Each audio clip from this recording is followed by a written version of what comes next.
Bonjour, dans cette vidéo qui sera consacrée au final de pion, nous allons voir un chapitre de l'excellent livre Finale d'échecs pratiques de Paul Keres. Alors c'est un chapitre où il traite des positions où les deux joueurs ont deux pions chacun, mais il fait un petit inventaire des principaux critères stratégiques positionnels qui gèrent les finales de pion en général, hein. Donc il explique que évidemment dans les finales où il y a deux pions chacun, c'est souvent nul, mais on peut s'imposer grâce à des critères si on a un critère positionnel intéressant. Donc voilà, on va suivre ce chapitre.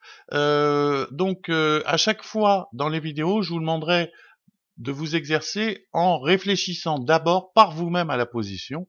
Hein, donc je vous demanderai à chaque fois de mettre sur pause et vous essayez de trouver les solutions. C'est toujours mieux de chercher d'abord par soi-même, après on apprécie mieux la solution et en plus ça nous permet de nous entraîner, de nous exercer. Alors voilà la première position, c'est au blanc de jouer. Je vous demande de mettre sur pause. Alors, les blancs, ce qu'il fallait remarquer, c'est que le roi noir est éloigné du carré du pion A. Hein. Donc si le pion arrive en A5, le pion va pouvoir aller à dame. Hein. Je vous rappelle que pour faire le carré, il faut prendre la diagonale du pion et de la case de promotion et vous faites une zone comme ça. Et si le roi ne parvient pas adverse à rentrer dans le carré, ben, le pion peut aller à dame. Donc là, il fallait jouer avec les blancs C5. Hein. Il fallait jouer C5. Avec l'idée toute simple, si le pion prend, eh ben mon pion va filer à dame. Hein. Pion prend, je joue à 5. Et vous voyez que là, le carré est ici, et le roi ne peut pas rentrer dans le carré. Hein. Voilà le critère de base. Alors maintenant, on va voir un petit peu. Donc je vous montre, bon, ben, pion prend C5 à 5. Voilà. Et moi, en contrepartie, avec les blancs, je suis largement dans le carré. Hein. Le carré est là, donc je n'ai pas de souci quant au pion passé noir. Hein. Donc si je joue C4, je joue à 6, C3, paf, là, vous voyez que j'ai juste le temps de rentrer dans le carré, hein, qui est là, et là j'arrête le pion. Donc voilà. Donc ça c'était l'idée. Sur C5, qu'est-ce que peuvent jouer les noirs? Ben, ils peuvent tenter B5 également, hein, mais toujours je suis dans le carré, hein, donc je crains rien. B5, donc là, je n'ai même pas à bouger puisque je suis déjà dans le carré, donc j'en profite, je joue à 5, et là, dès qu'il joue B4, eh ben je rentre, vous voyez, je rentre dans le carré par roi E4. Hein. Et maintenant, bon, ben, je suis dans le carré, si je joue B3, je joue roi là, et je vais gagner le pion. Et lui, il n'a pas moyen de rentrer dans le carré qui est ici, donc je fais dame de manière sûre. Hein.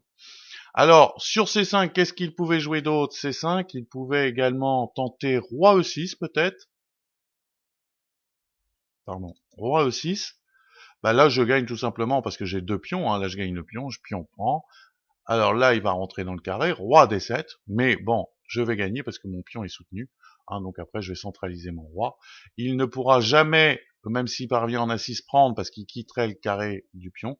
Donc je vais gagner assez facilement cette finale. Alors, il faut remarquer qu'ici, si on revient à la position de base, euh, on peut on ne peut pas, il faut pas se tromper. Imaginons que je joue un coup un peu automatique comme roi E4, roi E6, et ben là, vous voyez que maintenant, ça change tout. C5 ne marcherait plus. C5 ne marcherait plus parce que pion prend, et sur A5, maintenant, évidemment, le roi va rentrer dans le carré, par exemple, par roi D6, et là, ça ferait nul tout de suite. Il n'y a aucun moyen de gain. Voilà. Donc on va passer, donc ça c'était sur le thème création d'un pion passé, qu'on appelle également rupture, hein, manœuvre de rupture, de percée. Voilà. Alors, deuxième position. Voilà. Donc là, également, c'est au blanc de jouer, je vais vous demander de mettre sur pause. Alors là, le thème était le pion passé éloigné. Hein, j'en ai fait une vidéo d'ailleurs. C'est un thème très important. Donc, qu'est-ce que vont faire tout simplement les blancs? Ils ont un pion qui est plus éloigné du centre. Hein. Donc ça, c'est une force parce que ça nous permet de le donner, de détourner le roi du centre et nous de prendre le centre. Hein. Je rappelle qu'en finale, la centralisation du roi est un critère très très important. Donc tout simplement, il fallait jouer F5. Bon, là, les noirs peuvent pas jouer grand chose d'autre que roi E5. Je sacrifie mon pion. Voilà. F6. Bon, évidemment, il faut le prendre. Et roi prend D4. Et maintenant, je vais m'imposer parce que quand je vais prendre le pion B5 avec les blancs, il faudrait que le roi noir arrive en B7 pour faire égalité, pour faire nul. Il faudrait qu'il prenne l'opposition. Hein. Pour ceux qui ne sont pas familiers, vous revoyez les vidéos qui sont avant sur les finales de pion, vous aurez tous ces principes expliqués. Donc je gagne, hein. Bon, c'est à lui de jouer, il joue par exemple roi 6, il essaie de se recentraliser, roi C5, roi là, roi prend, et il n'arrive qu'en C7. Hein. Vous voyez que donc là, c'est à moi de jouer, pardon, j'ai été un peu vite, il joue roi prend, et là, il faudrait qu'il puisse jouer roi B7. S'il jouait roi B7, ça serait nul, mais avec roi C7, je vais gagner, voilà, et je vais pouvoir après faire madame assez facilement, puisqu'on rentre dans un des critères qui est très important. Quand le roi blanc est en sixième, ça gagne toujours si le pion est derrière. Hein. Donc bon, je vais pas rentrer, ça, pareil, vous pourrez revoir ces finales élémentaires dans d'autres vidéos. Donc ça, c'était le principe du pion passé éloigné, vous voyez. Donc les blancs ont ces égalités, le seul avantage qu'ils ont, c'est que le pion est un peu plus éloigné, donc ils le sacrifient et ils gagnent la finale de pion. Une autre position, alors là, ça va être au noir de jouer. Donc je vous demande de réfléchir sur cette position en mettant sur pause. Alors là, c'était un autre principe qui s'appelle le pion passé protégé, qui est un principe très très important, un avantage positionnel très important. Vous voyez que là, les blancs ont un pion passé protégé. Mais vous allez me dire, mais les noirs ont le pion passé éloigné. Mais là, ça ne marche pas parce que vous allez voir que le roi noir est très très handicapé parce qu'il doit rester dans le carré, hein, ce fameux carré du pion blanc. Et évidemment, il ne peut pas. Alors, donc je vous avais dit que c'était au noir de jouer. Les noirs peuvent pas faire grand chose d'autre que d'essayer de mobiliser leur pion. H5. Bon, moi, avec les blancs, il faut que je rentre dans le carré, hein, sinon il va filer à dame. Donc, roi ici.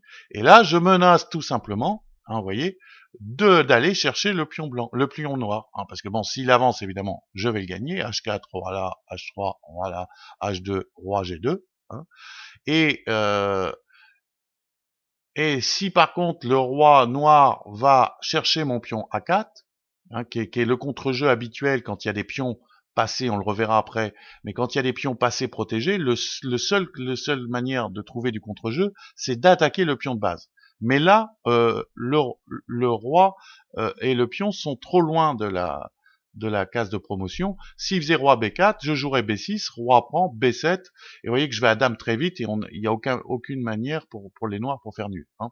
Je ferai la dame, et il suffit que la dame à noir arrive ici, sur la case de promotion, et je gagne. Donc, qu'est-ce que vont faire? Bon, ben, les blancs, les noirs, ils peuvent essayer de suivre le roi, pour éviter. Les blancs continuent, voilà, et ils font le chantage aux noirs, hein. Soit tu quittes le carré, tu viens en F5 et tu sauves ton pion, soit tu restes dans le carré et tu perds ton pion. De toutes les manières, bon, je vais gagner après, hein, je vais gagner le pion, je vais gagner le pion H et je vais revenir après plus tard et je gagnerai grâce à mon pion de plus, voilà. Donc ça, c'était le principe du pion passé protégé, et vous voyez que là, il surclasse le principe qu'on a vu juste avant, qui était le pion passé éloigné. Alors comme je vous le disais, il y a des manières de contre-attaque. Donc là, je vous mets une nouvelle position. Là, c'est au blanc de jouer, et je vous demande de mettre sur pause, comme d'habitude, et de réfléchir par vous-même. Alors là, il fallait voir que on a le même type de position que tout à l'heure, sauf que les noirs ont beaucoup d'espace par rapport à tout à l'heure. Hein. Vous voyez que leur pion est proche de la promotion. Donc ça, c'est un critère très important aussi, c'est la notion d'espace, hein, aux échecs. Donc, et ben là, ils vont réussir à faire nul en contre-attaquant le pion de base. Hein. Alors comment? Bon ben alors c'est au blanc de jouer, ils n'ont pas grand-chose à faire, ils vont aller chercher le pion, roi E3, roi C3, roi prend F3, roi B2, et vous voyez que là, bon ben je vais lancer mon pion il faut que je le lance, hein, sinon je vais peut-être même perdre. Je lance mon pion, mais ça ne me permettra que de faire nul parce que le pion A aussi est très très approché. Donc je joue B4, roi prend, B5, voilà, B7, B6, tac, et ça va faire nul, hein, évidemment. B7, dame, dame, échec, et ça fait nul, sauf si évidemment je joue un petit peu au clown et je joue roi C3 et je perds la dame par enfilade, par exemple dame H8. Mais bon, euh, ce n'est pas, c'est une grosse faute, hein, donc je reste dans le coin et ça va faire partie nulle. Donc voilà, contre-attaque du. On va voir un autre cas. Là, c'est au blanc de jouer également. Je vous demande de mettre sur pause. Alors là, on a à peu près le même notion, c'est-à-dire la contre-attaque du pion de base par le roi. Hein. Donc là, la contre-attaque du pion C3. Pareil, hein, j'ai un petit avantage ici d'espace. Hein. Donc mon pion est assez. Alors, je joue roi F4, admettons. Bon, je vois pas ce que peuvent faire les blancs de toute façon. Roi F4, je pousse le pion. H5. Donc je le sacrifie et j'utilise mon avantage de pion passé éloigné pour contrecarrer, voyez, son critère qui est le pion passé protégé. Donc je sacrifie pour décentraliser le roi blanc, donc il va le chercher, roi G5, et j'en profite, roi E4, voyez. Et là, donc, je vais menacer de jouer roi D3, mais vous voyez que là, pour l'instant, je peux encore rentrer dans le carré. Il peut pas lancer tout de suite son attaque, parce que si jamais il lançait son attaque, là, peut-être, et il pourrait même la perdre, cette position. Hein, parce que s'il jouait B5, bon, c'est encore nul, hein, mais et ben là, je change. Je voulais venir là, mais là, je change d'avis puisque je peux gagner ce pion gratuit. Donc, je reviens en D5 et je vais gagner le pion.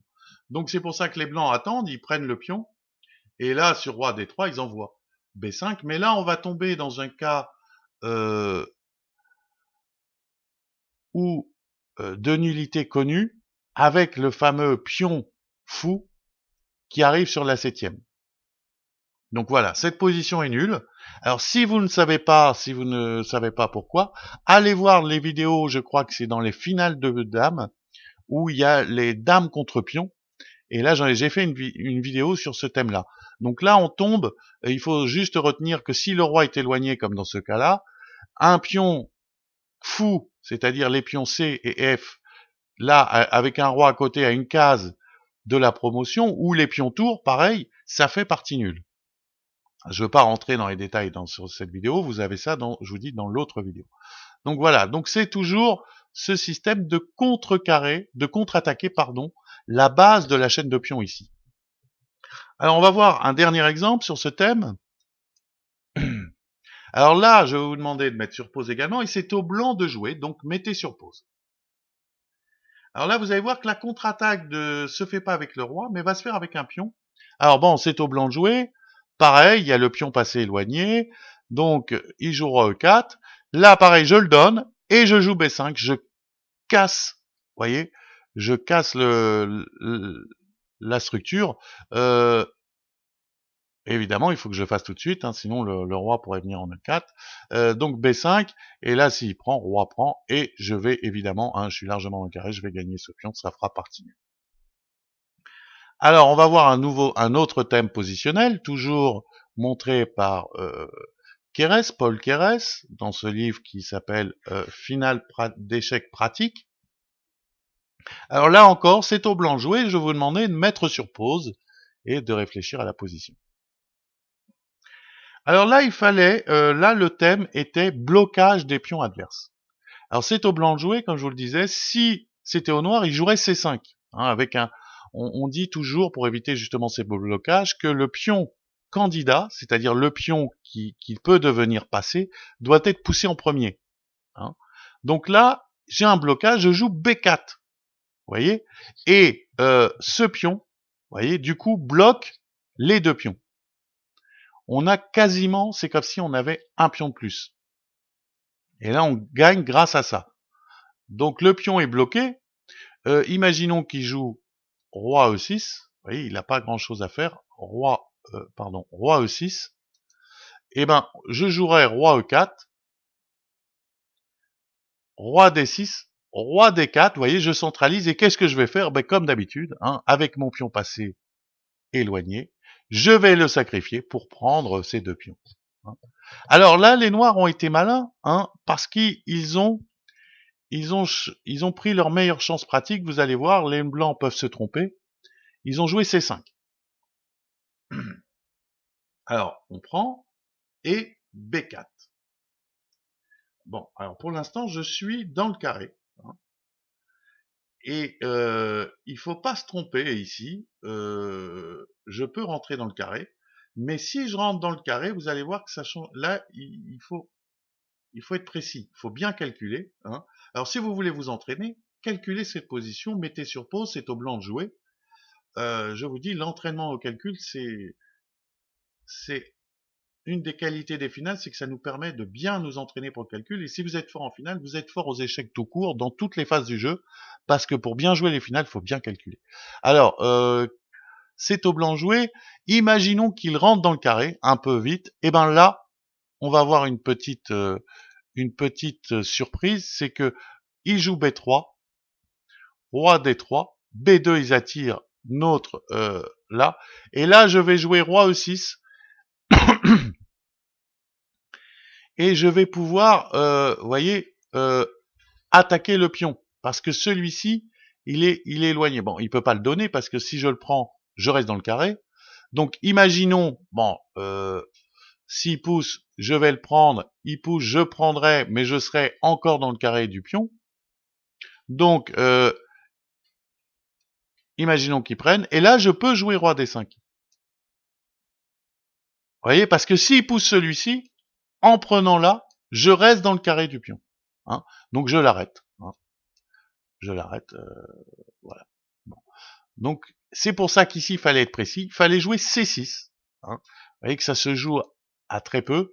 Et là, bon, s'il pousse, je pousse, il pousse, et là, je fais dame sur échec. Donc, je vais pouvoir après arrêter ce pion. Hein, le gagner même. Hein. Je vais jouer dame C2 et je gagnerai le pion. Donc, vous voyez. Alors, s'il joue roi E6, par contre, là, pareil, il faut que je sois précis. Là, j'ai mon pion un peu plus avancé. Là, je joue F5. Échec. Donc, il peut pas prendre parce qu'il sortirait du carré. Il joue donc, admettons, roi D6. Et là, je joue F6. Et là, je vais arriver avant B3. Donc, je ne suis plus dans le carré. Vous voyez, c'est une guerre. F7. De pions passés, c'est la guerre des pions passés. Je pousse. Donc, je menace de... S'il pousse, je fais dame, toujours sur échec. Et puis, évidemment, après, je vais arrêter le pion. Hein.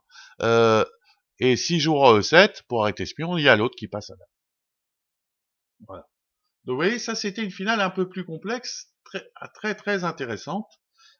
C'était le thème du blocage du pion adverse. Hein, ce petit coup qui bloque, vous voyez, ce qu'on appelle le pion candidat. Donc ce pion arrête les deux pions. Hein. Bon, le joueur adverse a bien joué puisqu'il a tenté sa chance. Il a compliqué en sacrifiant le pion, mais ça n'a pas suffi. Alors on va voir maintenant, donc c'était un peu ce que voulait montrer, les critères principaux que voulait montrer Keres dans ce cours, c'est-à-dire la création d'un pion passé, le pion passé éloigné, hein, qui nous permet donc de décentraliser, le pion passé protégé, avec cette histoire que il peut contrecarrer le pion passé éloigné, sauf si les noirs ont la possibilité d'attaquer la base de la chaîne de pions, et le blocage des pions ennemis. Alors là, il va voir d'autres critères. Il dit que ces avantages, il y a d'autres avantages positionnels qui gèrent les finales, mais que bon, c'est très compliqué de tous les voir, de faire un inventaire de tous les critères. Il nous montre maintenant d'autres positions.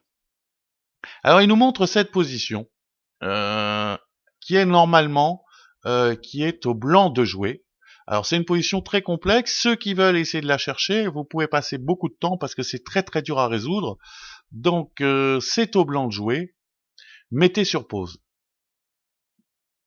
Alors pour pouvoir résoudre cette position, parce qu'elle va utiliser énormément un principe très important en finale qui s'appelle le zugzwang, hein, c'est-à-dire contraindre l'adversaire à jouer des mauvais coups.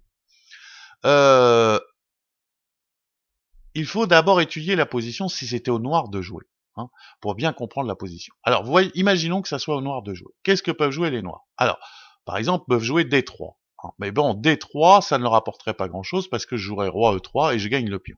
Bon, qu'est-ce qu'ils peuvent jouer d'autre? Ils peuvent jouer C5. Mais s'ils jouent C5, je bloque tout de suite, je joue roi E4.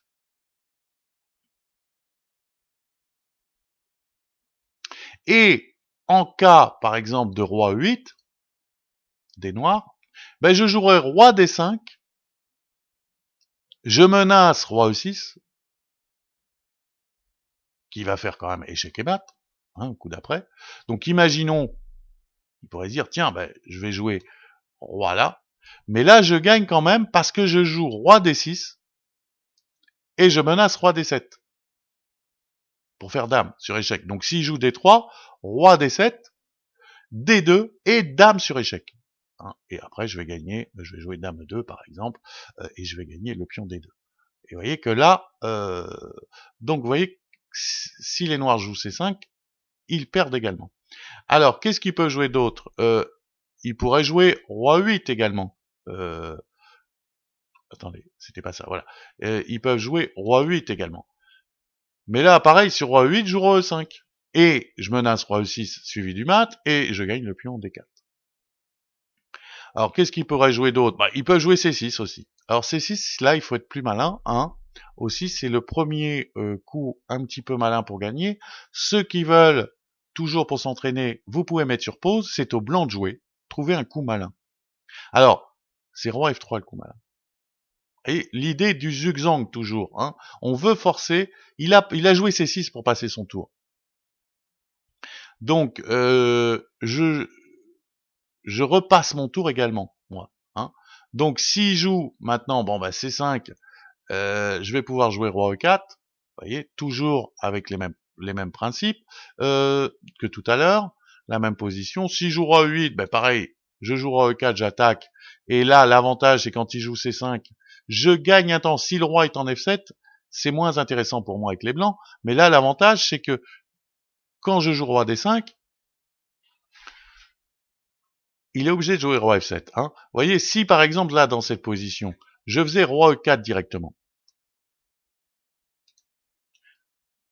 bon, il joue C5. Je joue roi D5, mais là, je ne menace pas roi E6. Donc, je perds un temps très important dans les finales. Et voilà, maintenant, alors que je devais gagner, ben, je vais finir par la perdre, parce qu'il fait dame juste un temps avant. Donc, c'est ça, ces petites subtilités qui sont très difficiles. Alors, donc maintenant qu'on a vu cette position, en fait, c'est au blanc de jouer, ici, dans cette position. Alors, maintenant que vous avez ceux qui ont déjà, qui n'avaient pas trouvé avant ou qui avaient déjà réfléchi ou pas cherché avant, vous pouvez chercher. Maintenant, vous avez beaucoup d'éléments. Qu'est-ce que jouent les blancs dans cette position? Alors, mettez sur pause, c'est au blanc de jouer. Et bien là, les blancs jouent toujours, tout simplement roi F3. Vous voyez, ils passent leur tour. Hein, toujours pour revenir, bon ben C5, on va revenir dans ce qu'on a vu, on vient en E4. Hein, roi E8, roi E4. Hein, on revient dans les positions qu'on a vues, roi E8, roi E4, C5, roi D5, et je menace, je regagne mon temps puisque le roi est pas en F7, donc il n'a pas le temps de jouer D3, parce que je joue roi E6, donc il est obligé de jouer ça, je joue roi D6, il joue D3, je joue D7, il joue D2, dame, échec, et j'arrête le pion. Et c'est pour ça que c'est très très intéressant, ça nous oblige tout le temps, les finales, de calculer de manière très précise. Donc roi F3, qu'est-ce qui se passe? On peut essayer C6, coup malin, hein. Alors si les blancs n'ont pas bien compris, eh ben ils vont jouer roi E4. Et là, j'aurai C5. Et quand j'arrive en D5, je reviens dans le cas où il peut jouer D3 parce que je me laisse pas roi E6. Donc il faut être à nouveau malin, on joue roi F4. C'est ce qu'on appelle un principe de triangulation. Et voilà, et on revient dans les positions C5, roi E4. Donc ben, là, il n'a pas grand-chose à jouer, roi E8. Maintenant, je peux avancer, roi D5, je menace roi E6. Alors, il peut essayer par roi D7 aussi, c'est intéressant, roi D7. Mais le problème, c'est que roi D7, je peux aussi encore gagner. Hein. Vous allez voir comment. Alors, mettez sur pause et réfléchissez un petit peu. C'est encore un nouveau problème. c'est au blanc de jouer, mettez sur pause. Alors là, il faut être malin. Pareil, si on joue roi C5, roi prend C5, il va jouer D3, et je ne vois pas comment faire. Là, vous allez voir que j'ai une ruse, je joue roi C4. Bon, donc l'adversaire peut pas pousser, je vais prendre, il peut pas, donc il est obligé de venir en E8, il est obligé de reculer. Et là, maintenant, je vais prendre. Parce que vous allez voir que ça change tout. On va revenir dans les 4 tout à l'heure. Je vais faire roi prend C5. Donc, bon, là, il est obligé de partir. Et là, je joue roi D6. Et je menace roi E6. Et on revient au même thème que tout à l'heure. Il joue roi F7, mais je joue roi D7. Et il fait ça, et je fais dame échec. Et je... Vous voyez, une position très très intéressante. Et qui nous montre toute la subtilité des finales de pions. Hein, c'est pour ça qu'elles sont considérées comme très très compliquées. Il y a des livres entiers qui ont été écrits juste sur ce sujet des finales de pions. Et là, ça illustre bien le principe du zugzwang. Alors, on va voir un dernier petit exemple, un peu plus compliqué, qui est un petit peu aussi... Alors, vous voyez, c'est un exemple où on n'a vraiment pas l'impression que quelqu'un va pouvoir gagner cette position. C'est vrai que si, par exemple, on voyait à l'avance des positions survenir comme ça, on se dit « Oh, je peux rentrer dans cette position, je ne risque pas de perdre. » Eh ben si, hein, cette position, on peut la perdre. Elle est même normalement gagnante pour les blancs. Alors, on va voir comment. Alors, premier coup, je joue roi F... Alors, mettez sur pause et réfléchissez, hein, comme d'habitude, à la position, c'est au blanc de jouer. Roi F3. Alors, on va voir déjà le problème. Roi là, roi F6, admettons. Je joue roi E4, voyez. Et là, juste d'avoir, voyez, le roi plus avancé, je peux m'imposer grâce à la meilleure centralisation du roi. Hein, c'est tout bête. S'il joue E6, bon, j'ai mon petit coup E3 qui va l'obliger à reculer. Et si par exemple il joue roi E6, pareil, il prend l'opposition, mais moi j'ai ce qu'on j'appelle un coup d'attente, hein, un tempo de réserve. Hein, souvent, dans les finales, on compte les tempos de réserve, c'est-à-dire ces petits coups de pion qui ne servent à rien, mais qui me permettent d'obliger mon adversaire de jouer, hein, de le mettre donc en zugzwang. E3, et voyez que là, bah, bon, s'il part par là, il va perdre le pion. Donc, et s'il vient en F6, et ben pareil, je rentre de l'autre côté, roi D5. Et là, bah, il va se faire étouffer. Hein, il va perdre le pion E. Hein, je ne sais pas qu'est-ce qu'il peut jouer. Admettons, bon, s'il joue roi F7, je vais jouer roi E5. S'il joue E6 là, bah, tout simplement, je joue roi D6. Hein, surtout pas là parce qu'il prendrait l'opposition. Donc roi D6. Et là, pareil, sur roi F6, hop, bon, il a l'opposition, joue un petit coup de E4. Vous voyez? Alors là, si je joue roi F7, ben j'ai E5 qui gagne le pion E6. Si je joue E5, ben je recule, et puis le pion est à moi. Donc je vais gagner, hein, puisque même après, bon, je vais gagner assez facilement. J'ai le roi devant le pion, je peux gagner celui-ci, je vais gagner. Donc voilà, roi F3, vous voyez que cette petite position, il faut se méfier des positions complètement symétriques. Qu'est-ce qu'on peut voir d'autre? Bah, si je joue E5, bon, tout simplement, hein, j'ai toujours ce même principe, je joue là, il jouera aussi, il joue un petit coup de pion. Et il passe la main, hein, il est obligé de passer la main. Il n'a pas moyen de, comment dirais-je, d'éviter de jouer. Hein. Il n'a pas de pion de réserve, de temps de réserve, voilà, c'est ça le mot que je cherchais. Donc là, si je joue E6, pareil, je joue roi E4, et puis roi F6, pouf, ce petit coup, hein, qui l'oblige à jouer. C'est toujours ce petit tempo de réserve qui fait la décision. Hop, roi E5, et il se fait étaler. Roi E7, paf, un petit coup d'attente, et le roi va pouvoir entrer dans la position des morts. Voilà. C'était le dernier exemple de ce chapitre du livre Finale d'échecs pratique qui remet à travers l'étude des finales de pions où les joueurs ont 2 pions chacun, qui remet un petit peu, rappelle un peu les principaux critères positionnels qui gèrent les finales de pions en général. Voilà. À bientôt dans une prochaine vidéo.